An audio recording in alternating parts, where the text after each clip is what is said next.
Hey guys, Mike and Brad here from Office of the CISO, and in today's podcast episode, we are going to discuss nation-state actors, I guess. Yeah. Kind of, what that is and some recent news events that we've seen that are kind of related. So, stay tuned.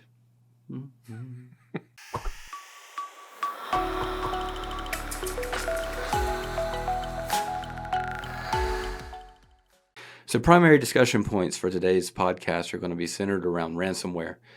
I would like, if you are listening or watching, for you to comment how you are combating and preventing ransomware from owning your organization and questions and concerns that you have. At the end of this video, we're going to cover what we think are the three big hitters for us, and then we'll see where your comments ended up. All right, guys. So, as mentioned, we're going to be discussing nation-state actors, nation-threat actors, whatever you want to call them.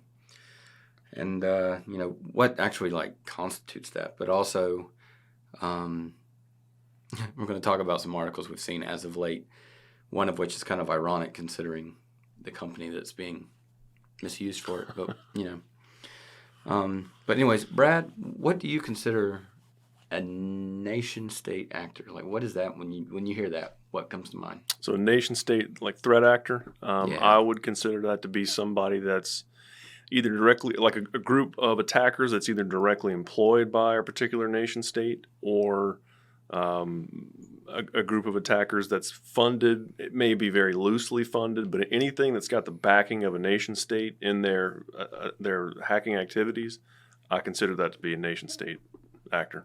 Yeah, or any organization that just doesn't get in trouble by the country they're in. Yeah. Then in my opinion, not going after them Yeah. is kind of supporting them. If they're giving them definitely. top cover, yeah. So, mine's much more simple, but that's because I don't go in as much detail as Brad does. And I apologize, I'm losing my voice a little bit. It's not a bad thing. It is what it is. It keeps the stupidity and the vulgarity at a minimum. When someone goes, oh, it's a nation-state actor, I just think of countries like China, Yeah. North Korea, Mother Russia. Mother Russia. Mother Russia. Right. But, it's usually foreign countries, and I would even call them both ally and enemy, because we're all hacking each other, right? Yeah, because you can't, we can't say this like the U.S. and in the middle of it. I mean, we're a state actor. Right. It's just, it's the people in Russia that are pissed off at us. Well, yeah, and we tend to do things under the guise of national security. Which one could say China is, and they're on Right. behalf, right? Right. It's all about whose side of the fence you happen to reside on. Yeah, and that's a good point. I know that part of China's business mindset, that they consider it a good business practice to break into other people's environments. If they're planning on doing business with somebody, they'll hack into their environments to see if they're telling them the truth or see if there's maybe debts they're unaware of. Just to do that, that's kind of their. See if there's any politicians they could blackmail. Well, there's that, but that's part of their research process.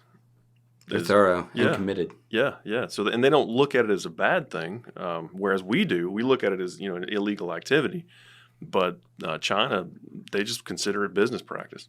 It's just what they do. Yeah.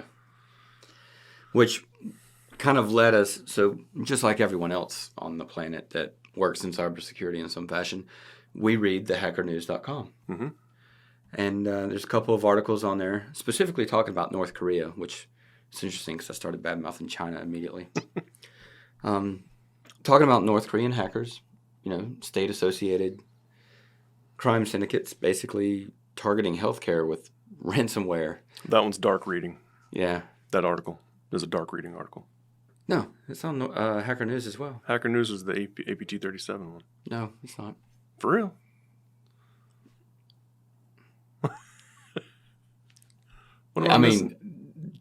The same article is probably syndicated across multiples. Okay. Never mind. So there's this article on the Hacker News. It's available elsewhere as well, but I happen to be reading it from the Hacker News, talking specifically about North Korean hackers targeting healthcare institutions abroad with ransomware, specifically to fund illicit activities. Mm-hmm. So it makes you think that they're obviously not getting funded by North Korea.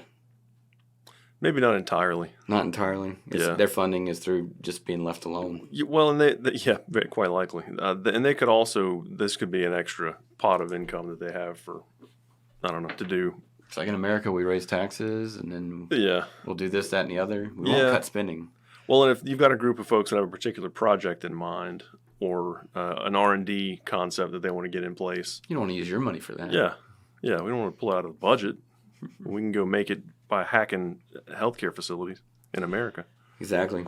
If you read deeper into the article, it looks like they're not just focusing on healthcare either. They're going for critical infrastructure facilities, which makes sense.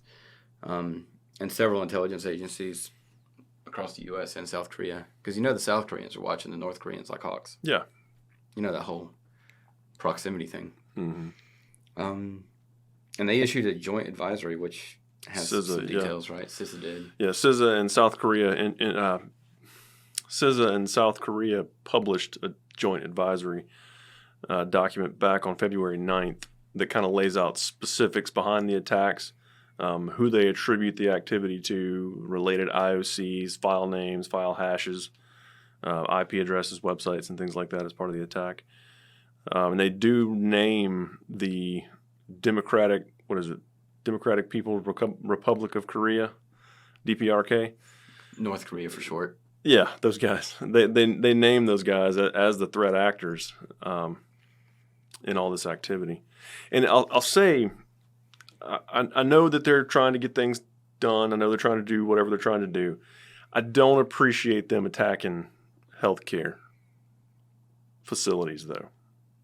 That kind of makes me angry. So I understand the idea of attacking healthcare from a strictly monetary perspective, right? Right. Like if I was an unethical hacker, yeah, a criminal of the world, mm-hmm. and I wanted a bunch of money, I wouldn't ransomware a hospital. That's a quick cash grab, sure, but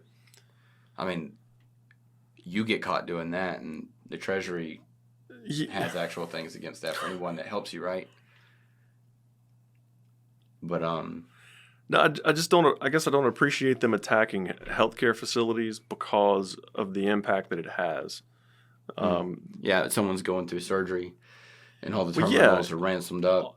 All of a sudden, everything's shut down, and they can't complete the surgery. People die, things like that, and especially with these remote, there's a lot more robot-driven surgeries and procedures these days. Oh yeah. So all of a sudden, I have a good friend. His wife just had a full-blown hysterectomy, and they used a robot, and that makes recovery faster and everything like that. But God knows that machine goes haywire and starts glitching out because it's ransomware, and all of a sudden, bad things happen. You don't know what that arm's going to do. Yeah. And then I'm doing a real quick Google search, asking whether or not it's a war crime to attack a hospital. That's why they use actors on their behalf. And that's a good point. That's a good point. The entire reason why North Korea hasn't been just turned into a shard.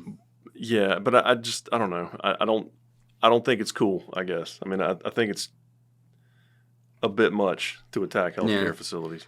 The typical stuff that they do, the espionage, the financial theft. Mm-hmm.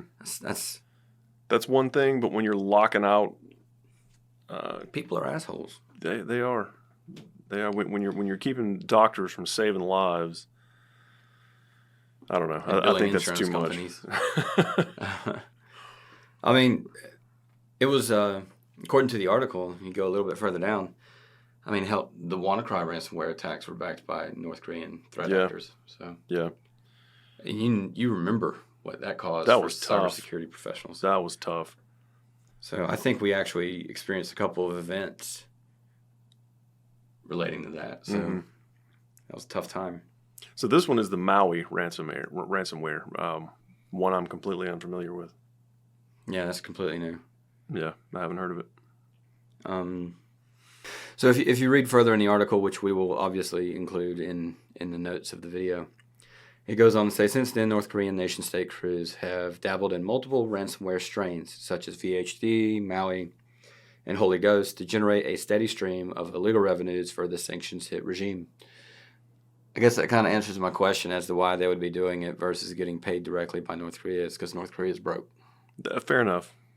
But they do those Pretty Little Rocket shows where they shoot one up and it goes off in the water because it can't clear. Yeah. Yeah. What's that fat guy's name over there that runs that place? Kim Jong-un? Kim Jong-un? Yeah. I'm probably going to get an ugly email from him. You get a calendar invite. Counter invite. This is the day the missile hits once I figure out how to make it get there.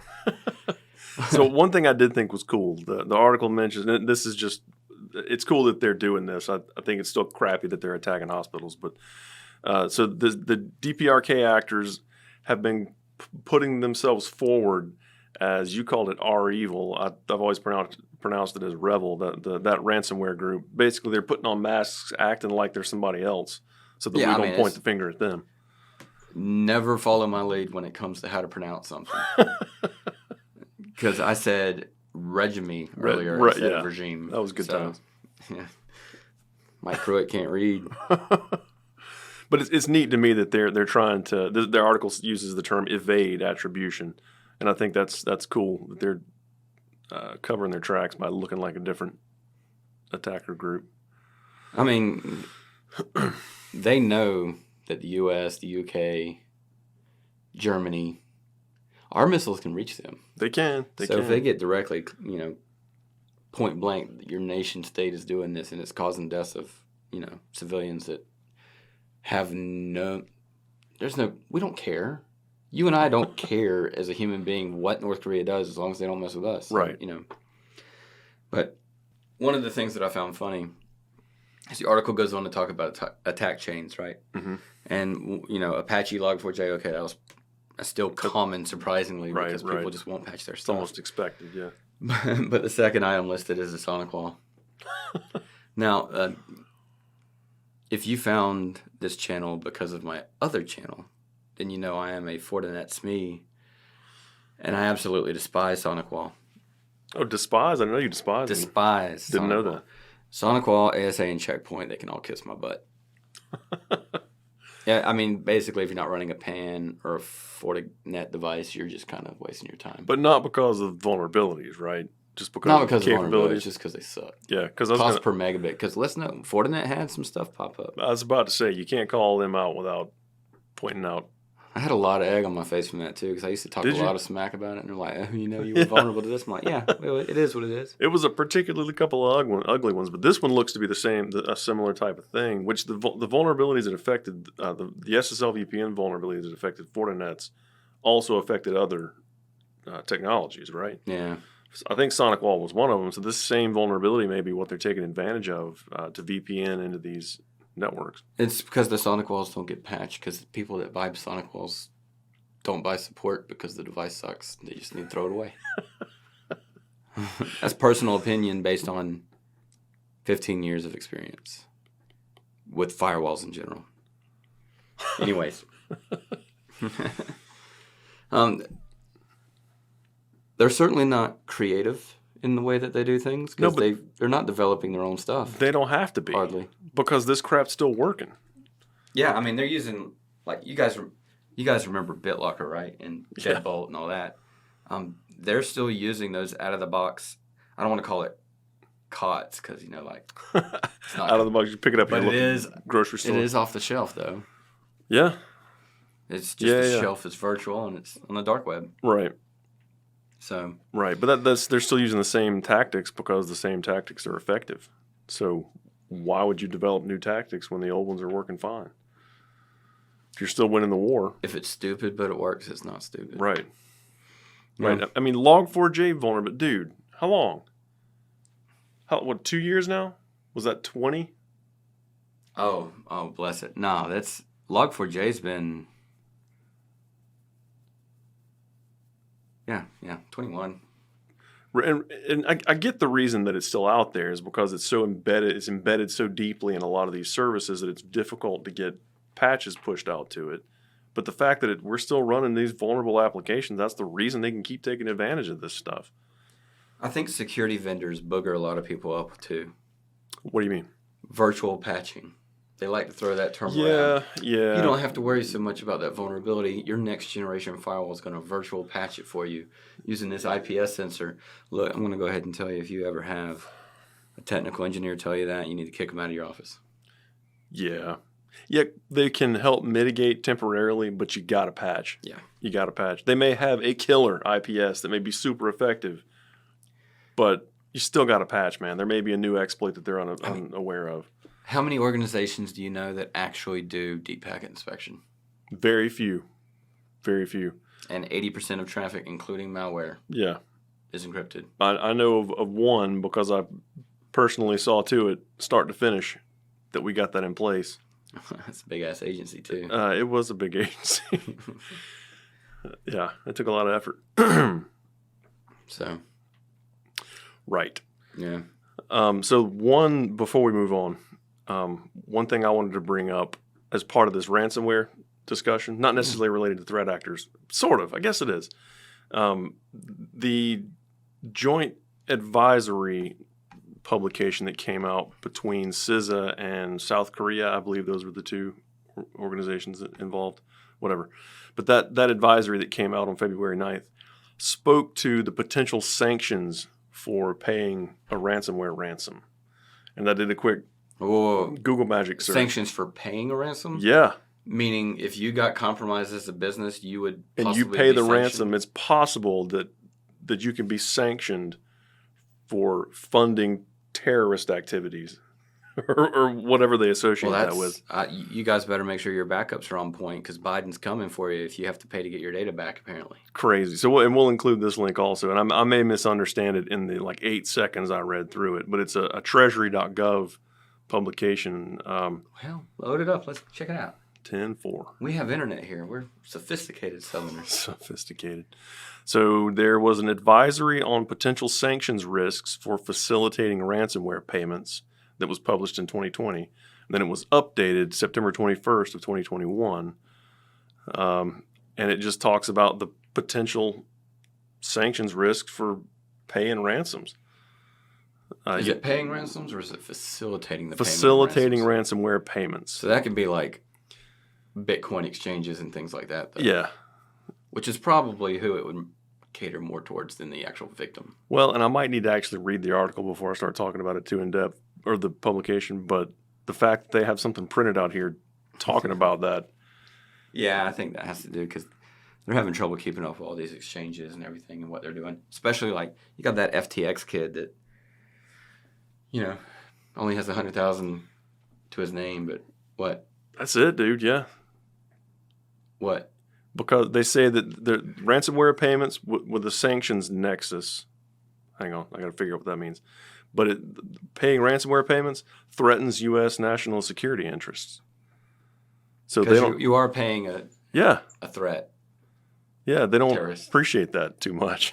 But we'll leave billions of weapons out there for billions of dollars of weapons out there for Afghanistan and Ukraine. See, that's different. I'm just kidding. It's not different at all. Except that it wasn't payment. It was just the weapons themselves. It's payment. In my opinion, it's way worse. Which we're broken. It is what it is. If in a situation where the victim could potentially be sanctioned because of being the victim, that's a nightmare. Especially if their whole livelihood goes away. I guess I would expect the government to give us some type of recourse or payment. So, they want $300,000 from me. You're going to give me my business value? That way I can stand it back up? Which they won't. No, they won't. They won't. But so there is the International Emergency Economic Powers Act or the Trading with the Enemy Act. That sounds like something Trump would have come up with. That's Trump verbiage right there. That sounds like it. U.S. persons are generally prohibited from engaging in transactions directly or indirectly with individuals or entities on specially designated nationals and blocked persons lists. Don't get compromised by ransomware without having quality backups that are air-gapped and immutable, because if you do, you are in trouble. You might come under some sanctions. I think that's kind of loosely followed. I don't think they enforce it much at the moment, but dude, they might start. I think it's more, because I'm a lawyer. Not really. It has to be more centered towards exchanges or something. They wrote it vague as hell so they could go after whoever they want. Well, that's how they write laws. Yeah.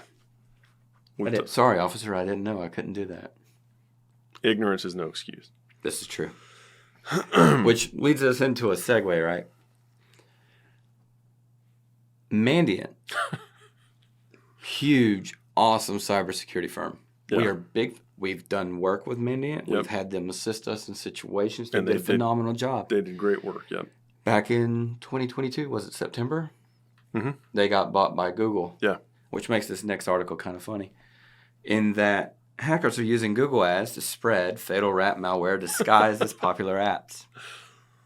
So if you live in the Southeast or in, East Asia, chances are you have been targeted by new rogue Google ads campaigns that deliver remote access Trojans such as fatal rat that compromise machines.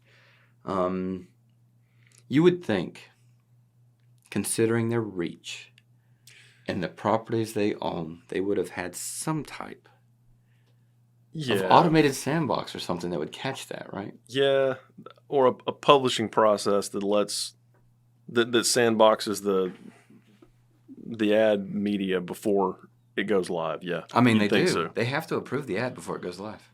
At least here in the States, they do. So how the heck is that getting through? It has to be a delayed detonation thing. I guess maybe.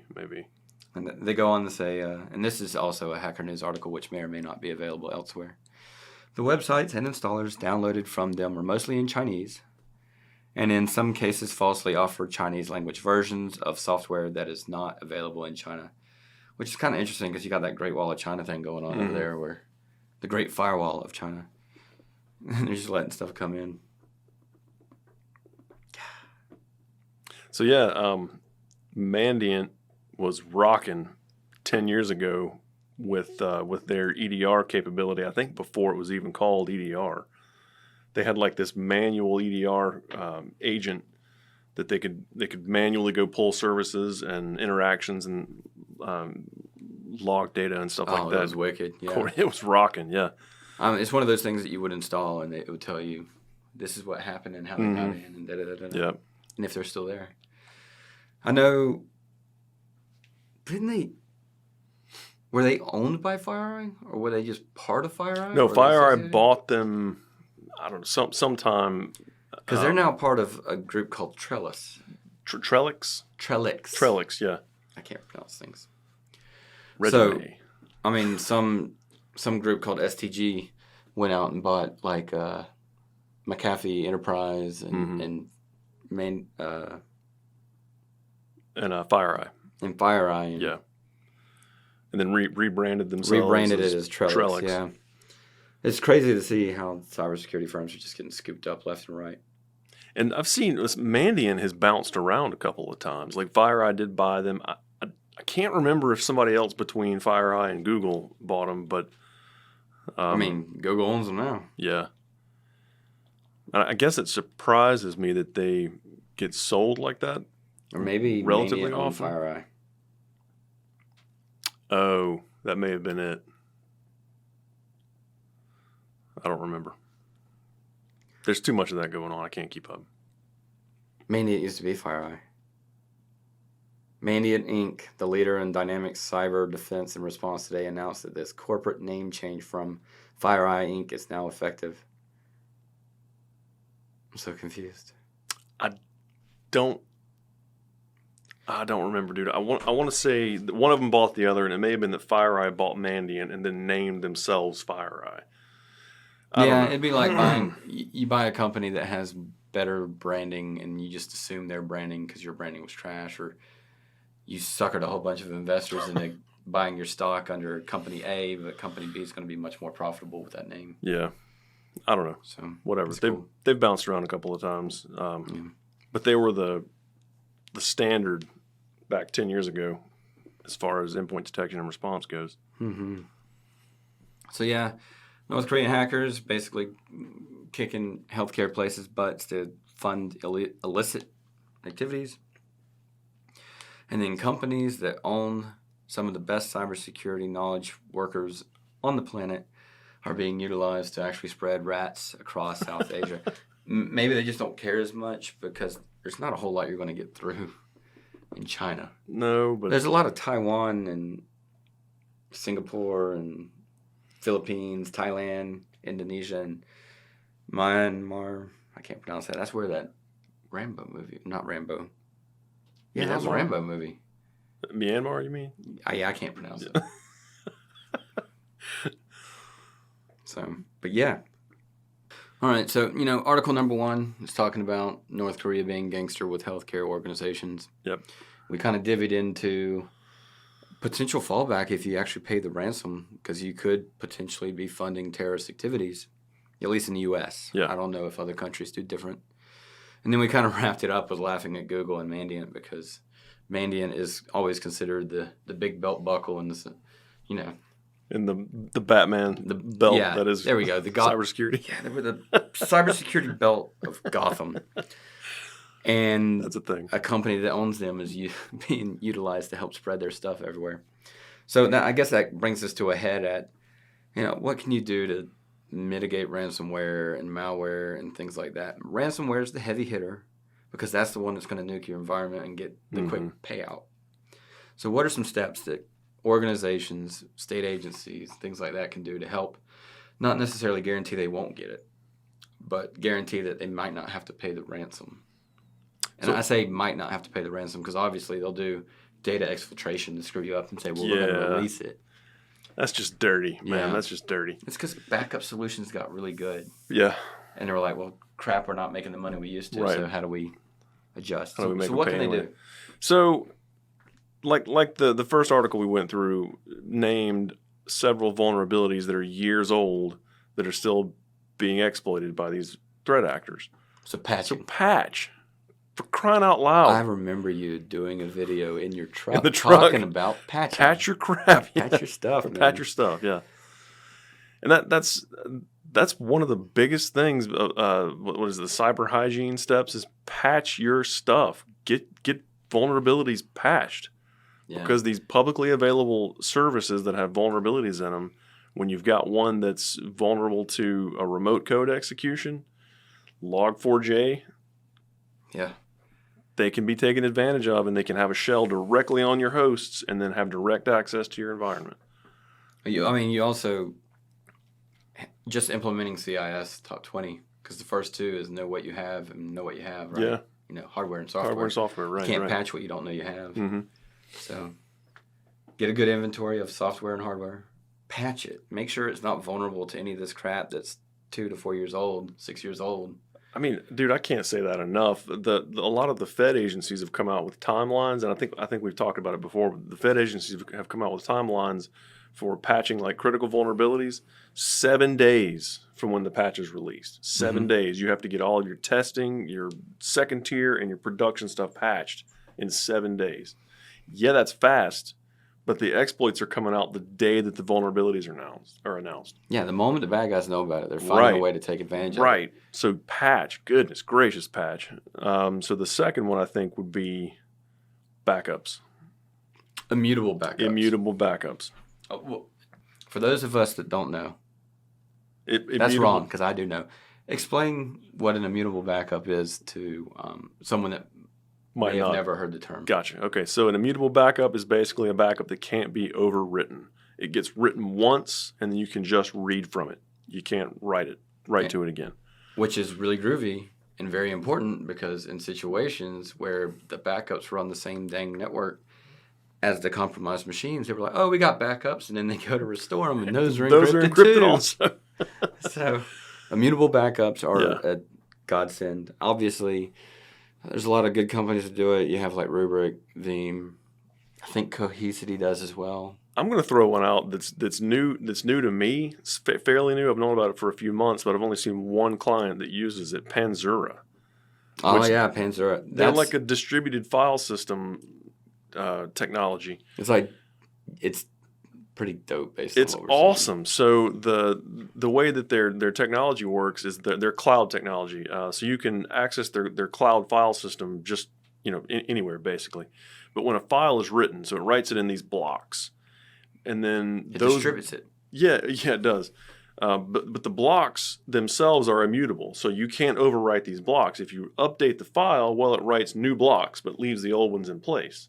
So if the file is encrypted, it'll write encryption and write the encryption in all new blocks, and then you Nice. just roll the file back to the previous set of blocks. That is cool. Totally cool. Yeah. Now we don't receive funding or anything from them. No. We have one client that has it. Mm-hmm. It's awesome. We're singing his praises because the white paper and what we're actually seeing it do is pretty killer. Pretty killer. Right. And it can run on standard hardware. Yeah, it just runs on Windows. It can run within a VM, whatever. It just runs on Windows. Cool. But the kicker for it, not just the immutability is really cool. But the kicker for it is the restoration time, because you're restoring pointers instead of the entire file. Nice. Yeah, it's awesome. So I don't know. I think those are the two main things. There's a bunch of other things to do: proper authentication, proper access control, security not even program that, overall. Yeah, they're going to have a security program, but I would add one third item. Okay. Training. Fair enough. Because what do we always say? It's going to be that little front desk lady. Yeah. That's never received an invoice in her life. And she's going to open it. Oh, I got to pay this invoice. So yeah, guys, that's what we consider as nation-state actors. And it's not just us. It's general industry beliefs. And some of our comments on it. Obviously, we're going to have the articles posted in the comment or in the description section below, and we would like to hear your comments and beliefs on this. And then, of course, what are you doing to help ensure that you don't get owned by ransomware? Oh yeah, this is a worldwide issue. We could certainly help. Or we could certainly use any additional ideas. Thank you so much for listening. Hopefully, you enjoyed hearing Brad and I banter back and forth a little sloppily about the things that are, nation-state actors and why we don't agree with them attacking healthcare. I don't care about finances or anything like that. But do us a favor, if you like the video, hit like. If you haven't subscribed already, hit subscribe. You're doing us a favor and helping other people find the content. If you didn't like it, hit dislike, because I want the engagement regardless. And until next time, remember, security is achievable, and it doesn't have to be too expensive to do it. So stay safe. Patch your stuff. Patch your stuff.